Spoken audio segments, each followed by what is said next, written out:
भैया जी, मेरी ये अर्ज है। 32 साल से मैं भटक रहा हूँ। जगह का जो बंटवारा है ठीक नहीं हो पा रहा है। मेरा जो मकान है एक मरला में है। लैट्रिन के लिए मैं जंगल में जाता हूँ, छोटी सी लैटर है, और लेकिन वो दिल्ली में रहते हैं, नड्डा के रिश्तेदार हैं। जी हाँ, जो आपने सुना वह सच है और इस सच को आगे भी सुनने के लिए आप तैयार हैं। और जैसे इन बुजुर्ग ने विधायक कुटलैहड़, जहां सरकार गांव के द्वार के तहत अधिकारी भी पहुंचे थे और विधायक हिमाचल प्रदेश विधानसभा के विवेक शर्मा पहुंचे थे। ये कुटलैहड़ का बटूही गांव है और कुटलैहड़ जो जिला ऊना हिमाचल प्रदेश का एक मैदानी जिला है।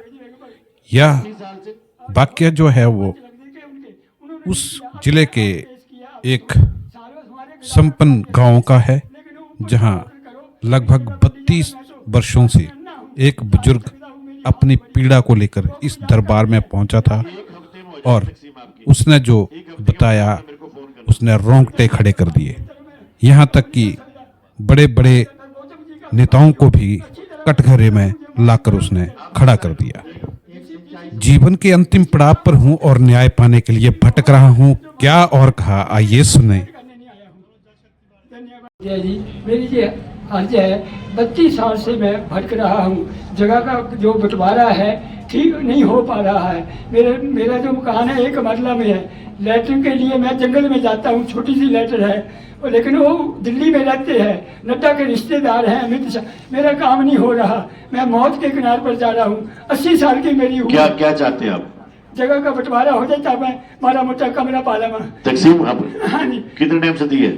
32 साल हो गए जी लगभग। 32 साल से होने पहले जनमंच लगने के उनके, उन्होंने नहीं किया। अभी मैं आप केस किया, अभी थोड़ी सालों हमारे गोदाम पटवारी अच्छे हैं, लेकिन वो ऊपर से ऑर्डर करो मेरी जगह बंटी जावे। मैं तो रात में अन्ना हूँ, जा नहीं सकता हूँ, मेरी हालत बड़ी खराब है। लोग मजाक करते हैं। ब्याह में 1 हफ्ते में हो जानी तकसीम आपकी। 1 हफ्ते के बाद आपने मेरे को फोन करना, ठीक है ना? मेरे पानी खेतर में काम नहीं कर सकता। आइए, मैं गौतम जी का भी भारी हूँ, अच्छी तरह मैं जानता हूँ, मुझे हमारे परम मित्र। आप चिंता न करो, हो जाएगा। एक सिंचाई संबंधित भी है। डीसी साहब बहुत अच्छे हैं, इनकी बहुत ही अंदर जो महकमा है हीरे है। मैं शिकायत करने नहीं आया हूँ। धन्यवाद। होते हुए सामने नाले में जा रहा है और सर हमारे 50 घर भलोड़ा, पनो, त्यूड़ी और ये सीधा पानी हमारे घरों से होता हुआ गया। बरसात के दिनों में आपदा में आप खुद आए और आपने आके निरीक्षण किया और तत्काल उसी समय आपने जेसीबी मंगवाई और हमारी जानें सुरक्षित करवाई। हादसा होने से बच गया विधायक जी, आपकी बहुत बहुत धन्यवाद। और हम चाहते हैं या तो इस नाले को बंद किया जाए, या बिल्कुल 10 मीटर के पास खड्ड जा रही है, इस नाले को खड्ड में लगा दिया जाए। श्रीमान जी, सिर्फ 10 मीटर फ्लड कंट्रोल वालों से एनओसी या कुछ भी लेके इस समस्या का समाधान किया जाए। के लिए अपने आप होना पड़ेगा। अगर आप बोलेंगे कि एक बार आपने एमएलए को एप्लीकेशन दे दी, आप वो देखते नहीं तो नहीं। अगर आपको अपने काम के लिए 10 बार बोलना पड़ता है तो उसमें संकोच करेंगे जरूरत नहीं, क्योंकि विधानसभा के क्षेत्र बहुत बड़े होते हैं। आज 62 पंचायतें हमारे पास हैं। हर रोज अपने विकास के काम की कोई ना कोई फाइल हमारे पास देखे जाता है, मगर आपके काम के लिए आपको अगर फोन करना पड़े उसमें संकोच करने की जरूरत नहीं। आज लिए काम सरकार गांव के द्वार इस कार्यक्रम में फरियादियों की कमी नहीं थी। आपने सुना, यह गांव जो बाढ़ के साथ ग्रसित है और बाढ़ के दिनों लगभग 50 घर पानी के भीतर डूब जाते हैं और यहाँ निकासी की कोई पुख्ता व्यवस्था तक नहीं हुई है। हालांकि नेताओं को और स्थानीय जनप्रतिनिधियों को बार बार आग्रह करने के बावजूद भी समस्या बरकरार है। जिनका भवन अभी तक बना नहीं, हमने उसी विभाग को कहा कि सबसे पहले जो कमरे का निर्माण किया जाए और आने वाले 2 महीने के अंदर अंदर जो है वो कमरे का निर्माण करा के जो अब आप घंटार पंचायत के लोगों को जो है युवा साथी को जो जिम का कमरा बना के उसके साथ साथ एक महिला भवन का कमरा भी साथ में बना दिया जाएगा। इस बात का वायदा मैं आपसे करता हूँ। दिया गया और कहा कि ये खेला पड़े हिमाचल प्रदेश का नहीं, बाकी स्टेटों में भी इस चीज को किया गया। मैं आपको बताना चाहूंगा, हिमाचल प्रदेश में हमारे पास और साधन कुछ नहीं है। अगर उत्तराखंड में वहां पर अगर उसको बंद किया गया तो उत्तराखंड में बहुत बड़े उद्योग लगे हैं, वहां पर अलग से पैसा, बहुत ज्यादा पैसा आता है, उनके पास माइनिंग का पैसा है। केंद्र सरकार द्वारा फंडिंग में कटौती को लेकर हिमाचल प्रदेश के विधायक विवेक शर्मा केंद्र सरकार को कोसने से पीछे नहीं रहे।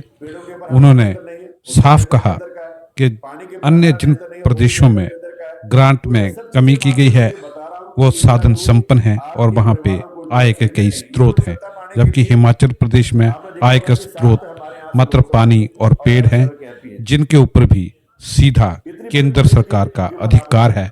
ऐसे में हिमाचल प्रदेश सरकार को अस्थिर करने का कुप्रयास जो है वो केंद्र द्वारा किया जा रहा है, मगर उसका हमें कोई फायदा नहीं मिलता था। आज प्रदेश के मुख्यमंत्री ने वहां से हमें एक बीबीबी से मंजूरी दिलवाई। उस मंजूर कराने के साथ हमने 15 करोड़ की एक स्कीम वहां पर बढ़ाई, जिस स्कीम के साथ जो है आपके क्षेत्र में पानी दिएगा। और 45 करोड़ की नई स्कीम भवर साहब से चलने वाली है। उस स्कीम के तहत जो आपके सभी लोगों के खेतों में पानी जो आने वाले समय में जो खेत जिनमें पानी अभी तक नहीं पहुंचता है, वहां पर भी स्कीम के माध्यम से आपके हर खेत में पानी पहुंचेगा। क्योंकि कुटलैहड़ में सबसे बड़ी समस्या थी पानी की। और उसके साथ साथ गोविंद सागर डैम है। पुराने लोग कहते रहे हम ये करेंगे, या शिगारे चलाएंगे, बोट वाटर स्पोर्ट्स की जाएगी, मगर किसी ने देखी नहीं। मगर अब आप डैम में जाके देखना, वहां पे वाटर स्पोर्ट्स जो है आपके क्षेत्र में शुरू हो गया है। और उसके लिए मैं धन्यवाद करता हूं हमारे जतिन लाल जी का, डी साहब का, जिन्होंने पर्सनल टेंशन लेके जो है इसको करवाया। और आज आपके युवाओं को वहां पर रोजगार भी मिलेगा और इसके क्षेत्र का नाम आने वाले समय में विश्व के मानचित्र के ऊपर लिखा जाएगा कि वाटर स्पोर्ट अगर कहीं होती है तो कुटलैहड़ विधानसभा में होती है। वहीं पे एक बहुत बड़ा जो है क्रूज हम चला रहे हैं, वहीं पे वाटर स्पोर्ट्स चला रहे हैं। वाटर स्पोर्ट्स की बहुत ज्यादा एक्टिविटी वहां पे हो रही है। तकरीबन 1000 युवा साथियों को वहां पर रोजगार मिलने जा रहा है। एक साल के अंदर हमारा वो प्रोजेक्ट जो है वो कंप्लीट होने जा रहा है और बहुत बड़े बड़े होटल यहाँ पर स्थापित होंगे, जिसके साथ हमारे क्षेत्र के युवाओं को रोजगार मिलेगा। मैं देखता हूं कि